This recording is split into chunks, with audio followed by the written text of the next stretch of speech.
kehidupan beragama itu, ketika masing-masing menjalankan agamanya, indah. Merayakan hari ibadah di dalam rumah, apa salahnya?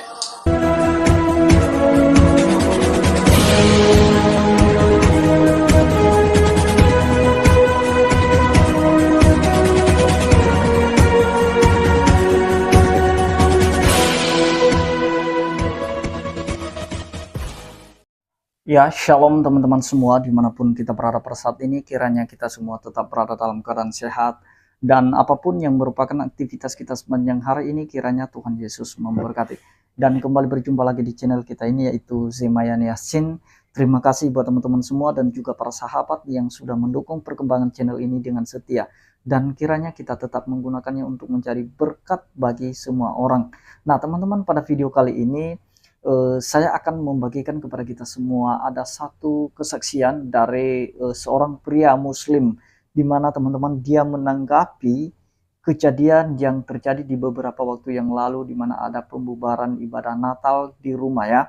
Dan kemudian dia menanggapi hal itu, dia menceritakan betapa baiknya atau betapa indahnya toleransi antara umat beragama itu. Dan dia ceritakan pengalamannya bagaimana dia memiliki hubungan yang cukup akrab dengan orang-orang Kristen atau Nasrani. Nah, jadi teman-teman sebelumnya mari kita simak saja videonya yang berikut ini. Tanggal 25 namanya orang Nasrani itu ibadah di gereja, bukan di tempat lain.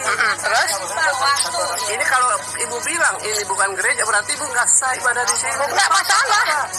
Kehidupan beragama itu, ketika masing-masing menjalankan agamanya, indah. Kehidupan saya pribadi, bahkan satu rumah yang dibagi sekat dua dengan yang berbeda agama, dan kehidupan tersebut indah sampai mereka pindah. Bahkan kami besar bersama. Tapi kami tahu batasan-batasan mana yang menjadi batasan kami untuk toleransi terhadap ajaran agama yang lain. Bahkan keluarga si Tompul tidak pernah sekalipun mengajak kepada saya untuk datang ke gereja. Tapi anak-anaknya, Rio, Roni, antar saya ke masjid untuk belajar ngaji. Merayakan hari ibadah di dalam rumah, apa salahnya? Saya ingin membahas satu hal yang mungkin banyak orang tidak tahu, yaitu tentang kehidupan pribadi saya sendiri. Dan ini satu pengalaman yang menurut saya pribadi adalah pengalaman yang luar biasa. Karena apa? Saya dilahirkan dari keluarga yang memegang teguh, memegang kuat agama Islam dan menjalankan syariat Islam. Termasuk almarhumah ibu kandung saya pribadi, yang dengan mata kepala saya melihat dari kecil bahkan sampai beliau meninggal, bagaimana beliau ini tidak pernah meninggalkan sholat malam, yaitu sholat tahajud, kemudian dilanjutkan dengan membaca Al-Quran, bahkan terkadang sampai tertidur di sajadah untuk menunggu sholat subuh. Dan kehidupan kami pun diajarkan bagaimana cara hidupnya orang Islam, cara berdampingan kita dengan orang non-muslim. Dan ini adalah sesuatu yang sangat menarik bagi saya pribadi. Maka ketika mendengar satu pelarangan tentang hari raya ibadah umat agama lain, maka untuk saya ini cukup menggelikan. Karena bagaimana tidak, ketika kecil ada satu rombongan keluarga datang dari salah satu kota di Sumatera, saya tidak sebutkan kotanya. Mereka memiliki marga Sitompul. Mereka kebingungan waktu itu mencari rumah untuk tempat tinggal mereka, sementara ngontrak. Maka alhamdulillah, dan beliau sempat datang ke rumah kediaman kami waktu itu. Dan saya waktu itu masih umur 7 atau 8 tahun kalau tidak salah. Maka yang saya saksikan hari itu adalah luar biasa penyambutan dari almarhumah ibu kandung saya pribadi. Karena bagaimana tidak, beliau menyediakan rumah untuk keluarga Nasrani tersebut. Maka keluarga si Tompul tadi mengatakan, ibu saya per bulannya harus berapa? Ibu saya mengatakan, kalau kalian mau tinggal di sini tinggal saja. Tapi keluarga si Tompul tadi bersikeras, tidak, katanya. Saya tidak ingin tinggal begitu saja. Kalau diizinkan kami ngontrak, maka kami akan lebih senang, kata kepala keluarganya, yang saya sebut sampai hari ini pun si Om. Maka singkat cerita, waktu berjalan, maka rumah kami yang waktu itu berkediaman di Bandung, maka kami sekat menjadi 2 bagian. Kami, tuan rumah di belakang, dan keluarga yang ngontrak ini di depan.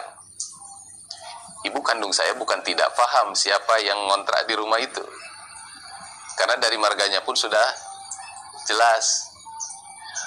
Maka mulai itu rumah bagian depan ditata, dan tidak lupa mereka memasang salib.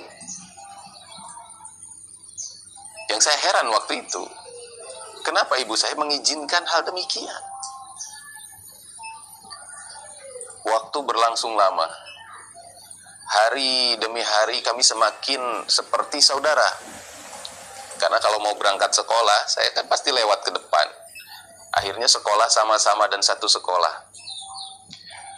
Ketika maghrib datang, ibu saya sering perintahkan saya ngaji. Yang sering antar itu si Rio, anaknya Om Sitompul. Antar saya ke musola, antar saya ngaji. Karena saya waktu itu takut pulang malam. Kadang-kadang kakaknya itu si Roni, yang Masya Allah, nungguin saya pulang ngaji. Bahkan mereka main di masjid. Dan guru ngaji saya tahu mereka Kristen, tapi tidak pernah dilarang. Sehingga kami begitu dekatnya dengan mereka, sama hampir seperti saudara. Tetapi ibu saya selalu mengingatkan, ada beberapa batasan, termasuk tidak mudah memakan daging yang diberikan. Karena setiap hari kami kadang-kadang sering bertukar makanan. Kadang-kadang keluarga si Tompul ini bawa makanan datang ke belakang ibu, karena perlakuan ibu saya baik terhadap mereka. Mereka jauh lebih baik terhadap keluarga kami. Kadang-kadang tukar makanan tuh, Masya Allah. Tapi almarhumah ibu saya sering mengingatkan, Om, ini makanannya apa? Oh, ini sayur bu, gini-gini. Kalau daging kan kami orang Islam, katanya. Seperti itu. Kami harus bagaimana menyaksikan daging itu disembelih dengan mengucapkan nama Allah, seperti itu. Oh ya, paham bu, katanya. Maka kegiatan itu berlangsung lama, bertahun-tahun loh, sampai saya beranjak besar. Bahkan setiap Natalan, Masya Allah, kalau ibu saya ngaji di belakang, mereka mengecilkan TV-nya. Dan kalau keluarga mereka datang, saudara-saudara merayakan hari Natal, ibu saya tidak pernah mengencangkan bacaan Qur'annya. Bahkan mereka bilang, katanya, itu ada ibu baik di belakang, kita jangan terlalu ribut. Dan kami membiarkan. Hal itu untuk saya yang waktu itu masih kecil, pandangan yang luar biasa. Waktu semakin berjalan, saya melihat ada sesuatu di antara dua agama ini, ada yang selalu ingin membentrokan. Bahkan teman-teman perlu tahu, ketika masa kontraknya habis, keluarga tersebut pindah akan mencari rumah yang baru, ibu saya menangis. Almarhumah ibu menangis. Allahu Akbar. Kehidupan beragama itu, ketika masing-masing menjalankan agamanya, indah. Kita sudah mendengarkan kesaksian saudara kita ini, di mana dia sejak kecil, sekitar umur 7-8 tahun, itu sudah diajarkan bagaimana dia bisa bersaudara dengan orang-orang yang beda dengan keyakinan dengan dia, bagaimana dia menghormati, bagaimana dia mengasihi orang lain. Nah, bayangkan teman-teman, sampai sekarang dia ini sudah umur berapa kita nggak tahu, mungkin dia udah berkeluarga dan bahkan punya anak, dia masih ingat apa yang diajarkan oleh orang tuanya. Jadi kalau anak-anak diajarkan menghargai, mengasihi orang lain dari kecil, maka itu bisa terekam di dalam pemikirannya. Dan itu yang akan terus dia ingat, bahkan dia lakukan sampai seumur hidupnya. Itulah sebabnya jangan salah kalau mendidik anak-anak, jangan menanamkan kebencian di dalam hati mereka, sehingga mereka bisa membenci orang lain, memusuhi orang lain, bahkan sentimen dengan orang lain, agama lain. Nah, jadi ini merupakan tanggapan dia terhadap kelompok-kelompok yang keras, teman-teman ya, yang benci terhadap ibadah Kristen. Nah, toleransi itu teman-teman, itu tidak perlu repot-repot lah. Kalau misalnya tidak mau mengucapkan selamat Natal pun itu tidak masalah, asal tidak mengganggu ibadah orang lain. Itu sudah cukup toleransi. Nah, jangan mengkafir-kafirkan orang lain. Jangan mengusik keyakinan orang lain. Nah, tinggal jalankan ibadahmu masing-masing sesuai dengan apa yang biasa mereka sebutkan, bahwa agamamu lah agamamu, agamaku lah agamaku. Jadi artinya kita bisa menjalankan ibadah kita masing-masing, bisa menjalankan keyakinan kita masing-masing, itu tanpa harus mengusik agama orang lain. Jadi toleransi itu nggak mesti harus ucapkan selamat Natal, mesti datang ke gereja harus ikut merayakan Natal. Toleransi nggak seperti itu juga. Tapi kalau misalnya ada yang mau ikut memeriahkan sampai mereka masuk ke dalam gereja, dan gereja juga terbuka pintunya lebar-lebar untuk siapapun yang mau masuk. Baik yang orang Kristen maupun yang non-Kristen, silakan.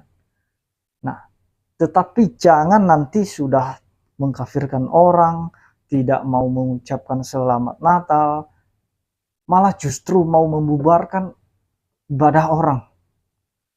Nah, jadi itu sangat tidak baik ya. Biasanya orang yang diajarkan dengan baik dalam agamanya, pasti kelakuannya, pasti sikapnya baik. Nah, karena di dalam setiap agama manapun, kita pasti punya keyakinan masing-masing. Dan diajarkan kebaikan masing-masing. Punya kebaikan masing-masing dalam setiap agama itu. Bukan justru malah membenci orang lain. Seperti yang dia saksikan, bahwa orang Kristen yang tinggal di rumahnya, itu ada hubungan yang cukup baik, cukup bagus. Mereka saling mengerti. Dan ada batasan-batasan yang memang tidak boleh dilanggar juga. Jangan sampai kebablasan juga. Nah, jadi itu cukup bagus menurut saya. Yang perlu kita perhatikan di situ, bagaimana mereka bersaudara sebagai saudara satu bangsa, satu negara, satu tanah air. Nah, sekalipun tidak saudara seiman, tapi saudara dalam kemanusiaan. Mereka menyambut dengan baik, mereka memberi tumpangan, menyediakan rumah, tempat, bahkan seperti yang dia sampaikan, bahkan bertukar makanan. Jadi orang Kristen pun tahu batasan dalam hal memberikan makanan. Tentu saja apa yang mereka tidak makan jangan dikasih. Dan itu cukup baik kalau terus dibangun sampai seterusnya, teman-teman. Ini merupakan pembelajaran bagi kita ya. Dan ini pesan juga, dan ini sekaligus tamparan bagi mereka yang suka membubarkan ibadah agama lain. Jadi kalau dari kecil, dari umur remaja mungkin, itu diajarkan, didoktrin bagaimana harus melakukan ajaran agamanya, menerapkan ajaran agamanya terhadap orang lain, itu harus dengan baik dididik seperti yang dia saksikan itu. Sampai sekarang, sampai dewasa, dia terus menghormati agama orang lain, dia terus mengasihi orang lain. Sekalipun kita beda keyakinan, ya silakan saja beda. Tetapi kita tetap bersaudara dalam kemanusiaan. Nah, itu yang perlu kita apresiasi. Jadi jelas teman-teman ya, memang kalau orang yang sudah mendapatkan ajaran yang salah dari kecil, memang sampai besar nanti tindakannya, sikapnya, pemikirannya, pemahamannya pasti salah. Jadi itu saja yang mau saya sampaikan teman-teman. Kiranya Tuhan Yesus memberkati kita semua. Shalom.